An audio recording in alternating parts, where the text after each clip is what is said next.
नमस्ते, म डाक्टर शङ्कर रिजाल प्रदेश आयुर्वेद औषधालय कालगाउँमा कार्यरत छु र यहाँको प्रमुख पनि हो। गत वर्ष हामीले विभिन्न आइसोलेसन त्यसैगरी पूर्व सावधानी कक्ष र क्वारेन्टाइनहरुमा चाहिँ मनोसामाजिक परामर्श, उच्च मनोबल कायम गर्ने विभिन्न उपायहरू, योगदान प्राणायाम, ब्रिथिङ एक्सरसाइज लगायत थुप्रै उपायहरूको अवलम्बन गर्नका निमित्त हरेक आइसोलेसन सेन्टर, हरेक चाहिँ क्वारेन्टाइन, हरेक चाहिँ पूर्व सावधानी कक्षमा गएर उहाँहरूलाई चाहिँ रोग प्रतिरोधात्मक क्षमता वृद्धि गर्ने उपायहरू, रोग प्रतिरोधक क्षमता वृद्धि गर्ने विभिन्न आयुर्वेद औषधिहरू र त्यस्ता जडीबुटीहरूको परामर्श दिने काम गरेका थियौँ र निःशुल्क रूपमा त्यस्ता औषधिहरू पनि वितरण गर्ने कामहरू गरेका थियौँ गत वर्षको। यो वर्ष आइरहँदा अलिकति पृथक तरिकाले कोरोनाको महामारी पनि अलि फरक तरिकाले देखिएको छ। यो समयमा हामीले प्रदेश आयुर्वेद औषधालयमा 15 बेडको कोभिड आइसोलेसन सञ्चालन गरेका छौँ।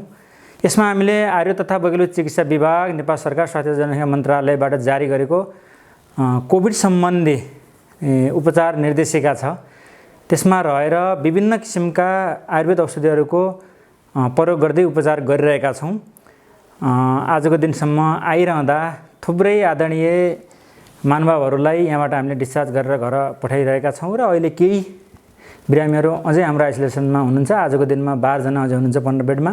थुप्रै चाहिँ अक्सिजन स्याचुरेसन लेभल कम भएका सम्म पेसेन्टहरू हाम्रोमा आउनुभएको छ र हिजोका दिनमा पनि एकजना 55% मात्रै अक्सिजनको लेभल भएका बिरामी अहिले भर्खर म राउन्डमा गएर आएको थिएँ, उहाँको अहिले भर्खर 88 छ।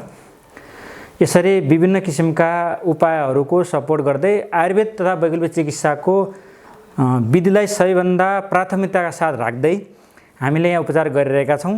विशेष गरी त्यस सम्बन्धी प्रयोग हुने थुप्रै औषधिहरू हामीले प्रयोग गरिरहेका छौँ र परम्परादेखि नै प्रयोग हुँदै आइरहेका फ्लू, राइनाइटिस लगायत थुप्रै रोगमा प्रयोग हुने जो आयुर्वेदबाट प्रयोग भएर त्यसले राम्रो चाहिँ रिजल्ट दिएका औषधिहरू उहाँहरूमा हामीले गरेका छौँ। उहाँहरूले चाहिँ खाइरहनु भएको छ र अहिले करिब धेरैले चाहिँ सुधार हुँदै केही त डिस्चार्ज भएर पनि जानुभएको छ र केही अझै हाम्रोमा हुनुहुन्छ। दैनिक बिहान हामीले अहिले योग ध्यान प्राणायाम र ब्रिथिङ एक्सरसाइज साथसाथै मनोसामाजिक परामर्शका क्रियाकलापहरू एकदमै निडर, एकदमै प्राथमिकता साथ हरेक दिन बिहान हामी आफैभित्र आइसोलेसनमा गएर उहाँहरूको नजिकै बसेर हामीले गरिरहेका छौँ।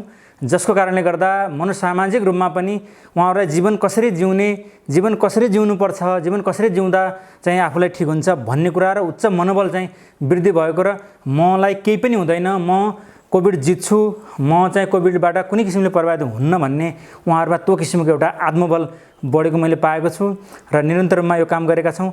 अर्को काम भनेको हामीले विशेष गरेर खानपिनमा पनि बढी जोड दिनुपर्छ। उपचारमा पार्ट मात्रै जोडेको खण्डमा, उपचारलाई मात्रै ध्यान दिएको खण्डमा त्यसको चाहिँ निराकरण, जुनसुकै रोगको पनि निराकरण हुन सक्दैन भन्ने कुरा सबैलाई जानकारी भएको कुरा हो। सँगसँगै जीवनशैली र खानपिनलाई पनि हामीले सुधार गर्नुपर्छ। जस्तो कि हामीले यहाँ अमृत भोजन भनेर चाहिँ सुरुवाती गरेका छौँ। विभिन्न सहयोगी साथीहरूबाट त्यो सुरुवाती भएको छ। हामीले स्थानीय स्तरमा पाइने र प्राकृतिक यो समयमा पाइने खाद्यवस्तुहरूलाई र यहाँको चाहिँ कर्णालीको खाद्यवस्तुलाई प्राथमिकताका साथ लिएर बिरामीको विशेष गरेर उहाँहरूको डाइजेस्टिभ सिस्टम लगायत थुप्रै उहाँको यो रोगमा हुने लक्षण र यो रोगमा हुने त्यस्ता किसिमका प्रभावहरूलाई चाहिँ निराकरण गर्नका लागि त्यस्ता खाद्यवस्तुहरू, त्यस्ता खानाहरू, त्यस्ता सागहरू र त्यस्तो दालहरू र त्यस्तो दालमा थुप्रै जडीबुटीहरू मिक्स गरेर चाहिँ त्यसको चाहिँ सेवन गराउने चाहिँ गरिरहेका छौँ। एक हिसाबमा नेपाल र नेपालभरि एउटा नयाँ अनुभव पनि हो र नयाँ कार्य पनिको सुरुवात भएको छ। न्यून जनशक्ति, न्यून स्रोतसाधनका बावजुद 12 घण्टा हाम्रो डाक्टर साहबले ड्युटी गरिरहनु भएको छ। निरन्तर रूपमा हाम्रा अरू स्वास्थ्यकर्मी साथीहरूले खटिरहनु भएको छ। कोरोनामा आयुर्वेदको भूमिका धेरै हदसम्म राम्रो मानिन्छ। जस्तो कि अब धेरै मान्छेहरू कोरोनाबाट मरिन्छ, अक्सिजन मात्रै चाहिन्छ हैन, अरू धेरै उपायहरू चाहिँ अवलम्बन गरे मात्रै हामी बाँच्छौँ भन्ने जुन किसिमको एउटा त्रास भएछ, त्यसलाई मुक्त पार्नका निमित्त, त्योबाट टाढा रहनका निमित्त हामीले त्यस्ता किसिमका मनोसामाजिक परामर्शका क्रियाकलापहरू सबैभन्दा पहिला दिने गत वर्ष पनि गरेका थियौँ, अहिले पनि दिइरहेका छौँ। एउटा कुरा।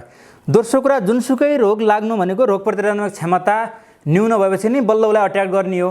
कमजोरलाई नै अट्याक गर्ने हो, कमजोरलाई नै समस्या हुने हो। त्यो भएर जुनसुकै मान्छेको पनि रोग प्रतिरोधात्मक क्षमता वृद्धि गर्ने उपायहरू चाहिँ अवलम्बन गर्नका निमित्त आयुर्वेद सबैभन्दा महत्त्वपूर्ण मानिन्छ र आयुर्वेदका उपचार पद्धति सबैभन्दा राम्रो मानिन्छ र आयुर्वेदका जडीबुटी सबैभन्दा राम्रो मानिन्छ। हरेक दिन बिहान हामीले योग ध्यान प्राणायाम ब्रिथिङ एक्सर्साइज लगायत मनसानी परामर्श गरिसकेपछि अमृत काँडा भनेर हामीले उहाँहरूलाई पियाउँछौँ 20 देखि 40 ml अमृत काँडा, जसमा चाहिँ विशेष गरेर गुर्जो, लोकल लेभलमै पाइने चाहिँ असुरो, त्यसै गरी तुलसी, त्यसै गरी अन्य औषधिहरूको मिश्रणबाट उहाँहरूलाई हरेक दिन जडीबुटीको चाहिँ चिया जस्तै बनाएर छानेको एउटा काँडा चाहिँ दिने गर्छौँ।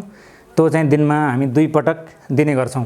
एउटा अर्को जडीबुटीकोबाट बनेका थुप्रै औषधिहरू छन्, जस्तो कि मृगमदासव, अश्वगन्धा, त्यसै गरी आमलकी, त्यसै गरी आनन्द भैरव रस, त्यसै गरी चमनप्रास, त्यसरी थुप्रै लक्षणिक रूपमा चाहिँ प्रयोग गरिने थुप्रै औषधिहरूको हामी चाहिँ प्रयोग गर्छौँ।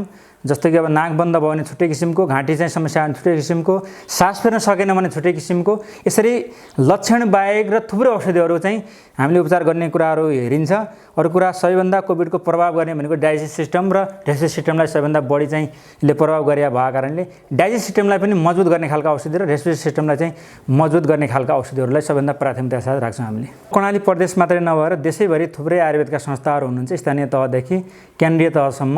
केन्द्रीय तहमा 2वटा चाहिँ आइसोलेसन सेन्टरहरू सञ्चालित भएका छन्। एउटा आयुर्वेद तथा अनुसन्धान केन्द्र कीर्तिपुरमा झन्डै 100 बेडभन्दा ठुलो। त्यसै गरी नरदेवी आयुर्वेद चिकित्सालयमा अहिले 50 बेडको चाहिँ सुरुवाती भएको छ। त्यसै गरी सबैभन्दा पहिला स्थापना भएको चाहिँ सूर्यकोटको हाम्रो आइसोलेसन सेन्टर हो। अहिले देशका थुप्रै आइसोलेसन सेन्टरमा चाहिँ आयुर्वेद तथा बैली चिकित्सा विधिबाट चाहिँ उपचार भइरहेको छ। र कर्णालीको हकमा भनिरहँदा हाम्रा साथीहरू, हाम्रो संस्थाहरूमा भएका आयुर्वेद चिकित्सा साथीहरूले निरन्तर रूपमा उहाँहरूको क्षमता र उहाँहरूको चाहिँ आवश्यकता अनुसारको थुप्रै कुराहरू चाहिँ गर्नुभएको छ। जस्तो कि परामर्शका कुराहरू, रोग प्रतिरोधात्मक उपायहरू अवलम्बन गर्नका निमित्त त्यस्तो औषधिहरूको वितरण निःशुल्क रूपमा, त्यस्तै आइसोलेसन सेन्टरहरूमा उहाँहरूलाई चाहिँ काउन्सिलिङका कुराहरू, औषधि वितरणका कुराहरू र कोभिडबाट देखिने समस्याहरूको आयुर्वेद उपचार पद्धतिमा वर्णन गरेका त्यस्ता औषधिहरूको चाहिँ लाक्षणिक उपचारको लागि थुप्रै औषधिहरू निःशुल्क रूपमा वितरण गर्ने कार्य गरेका छन्। र यो स्थानीय तहदेखि केन्द्रीय तहदेखि प्रदेश तह सबै ठाउँमा नेपालभरि चाहिँ यो लागू गरिएको छ।